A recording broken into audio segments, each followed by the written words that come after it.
ఆయన కొడుకు ఉండాల్సిన చైర్లో నన్ను చూడలేరేమో, అందుకే సభకు రావడానికి ఆయన ఇష్టపడడం లేదు. కళ్ళల్లో సీసం పోసుకుంటే మనమేం చేస్తాం, 80,000 పుస్తకాలు చదివినట్టు చెప్పుకున్నారు. ఆ జ్ఞానాన్ని ప్రభుత్వానికి పంచితే బాగుంటుంది. తెలంగాణ తల్లి పట్టణం వైఢూర్యాల బిడ్డను ప్రేమను చూసుకునే రూపంలో ఉంటుందనుకున్నాం. మేడిగడ్డ మేడి పండుగ మారింది. 2 లక్షల ఉద్యోగాల విషయంలో రెచ్చగొట్టేలా ప్రతిపక్షాల కామెంట్. అసెంబ్లీ స్పీచ్ లో సీఎం రేవంత్ రెడ్డి ధన్యవాదాల తీర్మానానికి ఆమోదం. కేసీఆర్ ప్రధాని మోడీ ఫెవికల్ బంధం అంటూ కూడా తీవ్రమైనటువంటి వ్యాఖ్యలు చేశారు. సీఎం కు వ్యంగ్యం ఎక్కువ, వ్యవహారం తక్కువ, చక్కగా మాట్లాడితే సహకరిస్తాం.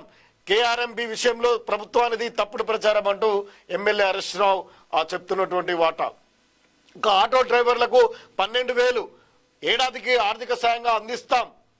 అసెంబ్లీలో మంత్రి శ్రీధర్ బాబు బీఆర్ఎస్ తప్పు పట్టిస్తుందని ఫైర్. 3వ సీటుపై కాంగ్రెస్ ఫోకస్. ఇక 3వ సీటుపై రాజ్యసభలో 2 సీట్లు